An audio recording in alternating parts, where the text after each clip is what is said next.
Hi welcome to the Math Easy Academy. Dear students, ನಮ್ಮ ಈ ಅಕಾಡೆಮಿಯ ಉದ್ದೇಶ ಮ್ಯಾಥಮೆಟಿಕ್ಸ್ ಅಲ್ಲಿ ನಿಮಗೆ ಡಿಫಿಕಲ್ಟ್ ಅನ್ನಿಸುವ ಎಲ್ಲ ಸಮಸ್ಯೆಗಳನ್ನು ಬಿಡಿಸಿ ಗಣಿತವನ್ನು ಸುಲಭದ ವಿಷಯವನ್ನಾಗಿಸುವುದು. ಯಾವುದೇ ತರಗತಿಯ ಯಾವುದೇ ಸಮಸ್ಯೆಗಳಿದ್ದಲ್ಲಿ ಕೆಳಗೆ ಕಮೆಂಟ್ ಮಾಡಿ ನಿಮ್ಮ ಉತ್ತರವನ್ನು ನಿರೀಕ್ಷಿಸಿ. ಮತ್ತು ಡೈಲಿ ನಮ್ಮ ವಿಡಿಯೋಗಳು ನಿಮಗೆ ತಲುಪಬೇಕೆಂದಲ್ಲಿ ದಯವಿಟ್ಟು ಸಬ್ಸ್ಕ್ರೈಬ್ ಆಗಿ ಮತ್ತು ಬೆಲ್ ಬಟನನ್ನು ಕ್ಲಿಕ್ ಮಾಡಿ ಆಲ್ ಆಪ್ಷನನ್ನು ಸೆಲೆಕ್ಟ್ ಮಾಡಿ. ಯಾವುದೇ ಕಾರಣಕ್ಕೂ ಲೈಕ್, ಶೇರ್ ಮತ್ತು ಕಮೆಂಟ್ ಮಾಡುವುದನ್ನು ಮರಿಬೇಡಿ. ಲೆಟ್ಸ್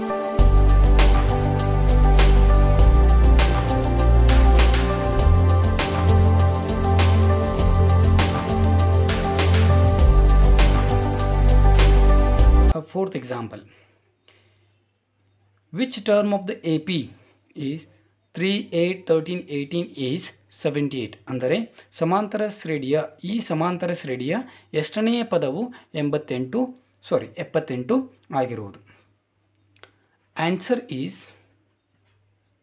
ಇದೊಂದು 2 ಅಂಕದ ಪ್ರಶ್ನೆಯಾಗಿದೆ.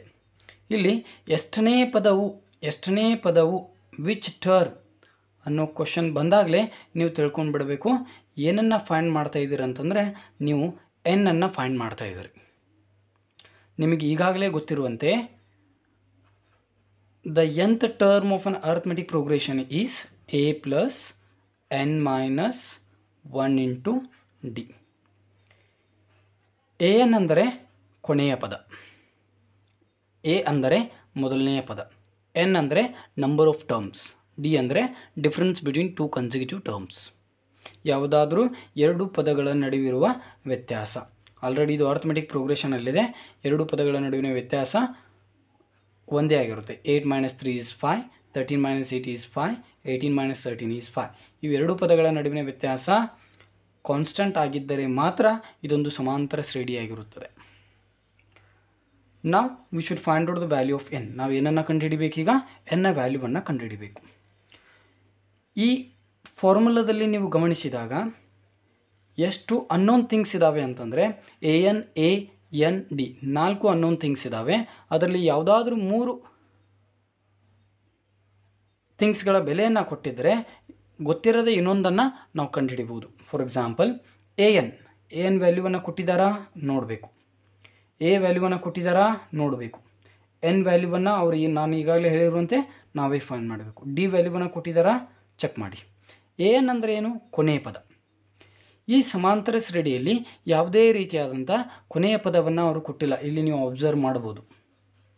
ಆದರೆ ನಾವೇನು ಮಾಡಬೇಕಂದ್ರೆ ಸಮಾಂತರ ಶ್ರೇಣಿ ಎಷ್ಟನೇ ಪದವು 78 ಆಗಿರುವುದು, which term of the A P is 78 ಅಂತ ಕೇಳಿದಾಗ ಈ 78ಅನ್ನೇ ನಾವು ಕೊನೆಯ ಪದವಾಗಿ ಸೆಲೆಕ್ಟ್ ಮಾಡಬೇಕು. ಇಂಥ ಎಲ್ಲ ಎಕ್ಸಾಂಪಲ್ಗಳಲ್ಲಿ ವಿಚ್ ಟರ್ಮ್ ಅಂತ ಕೇಳಿರ್ತಾರಲ್ಲ ಆ ಟರ್ಮನ್ನೇ ನಾವು ಕೊನೆಯ ಪದವನ್ನಾಗಿ ಸೆಲೆಕ್ಟ್ ಮಾಡ್ಕೋಬೇಕು. Therefore the N value is 78 in this arithmetic progression.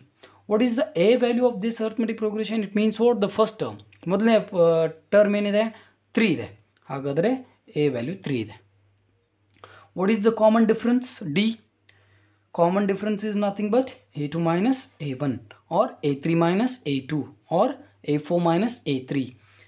This is always constant. Why? Because it is a arithmetic progression. What is a2 minus a1 now? 8 minus 3 is equal to 5.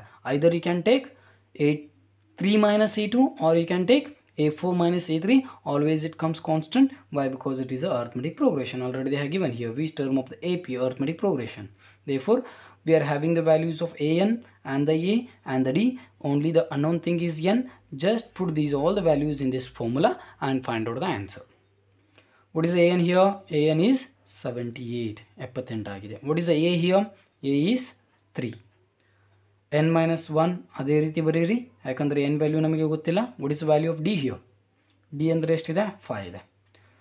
After this what is the procedure? ನಮ್ಮ next ಏನು ಮಾಡಬೇಕಂದ್ರೆ just the basic calculation of mathematics we should do. What is the basic calculation of mathematics? 78 as it is. We can't do anything with this. 3 as it is. This is a bracket. Just the outside the bracket which number is there, that number you multiply with the numbers which are in inside. 5 into minus 1 is minus 5. Just once you check the symbols, plus into plus is plus, plus into minus is minus. Just to observe here what we can do. -5 3 ಇದೆ, ಇದೇ ರೀತಿ ಇಟ್ಬಿಡಿ. ಈಗ 5 and -5 ಅಂತ ಬರ್ಕೊಳ್ಳಿ. ಇಲ್ಲಿ ನೋಡಿ, this 3 comes this side. RHSದಿಂದ LHS ಕಡೆ ಬಂದರೆ +3 ಇದ್ದಿದ್ದು -3 ಆಗುತ್ತೆ. ದಿಸ್ 5 ಕಮ್ಸ್ ದಿಸ್ ಸೈಡ್, -5 ಇದ್ದಿದ್ದು +5 ಆಗುತ್ತೆ. ಯಾಕೆ ಈ ನಂಬರ್ಗಳನ್ನು ಈ ಕಡೆ ತೆಗೆದುಕೊಳ್ಬೇಕು? ಎಲ್ಲವೂ ನಂಬರ್ಗಳಿದ್ದಾವೆ, ವಿ ಕ್ಯಾನ್ ಸಾಲ್ವ್ ಇಟ್. ಅಂದರೆ ಲೈಕ್ ಟರ್ಮ್ಸ್ಗಳನ್ನು ಸಾಲ್ವ್ ಮಾಡಿ ಒಂದೇ ನಂಬರನ್ನು ಬರೀಬೋದು. ಮೊದಲು ಪಾಸಿಟಿವ್ ಇರುವಂಥ ನಂಬರ್ಸ್ಗಳನ್ನು ಆ್ಯಡ್ ಮಾಡಿ. 78 + 5 ಇಸ್ ಎಷ್ಟು? 83 -3 is equal to what? 5n. 83 - 3 ಎಷ್ಟು? 80 ಇಸ್ ಈಕ್ವಲ್ ಟು 5n.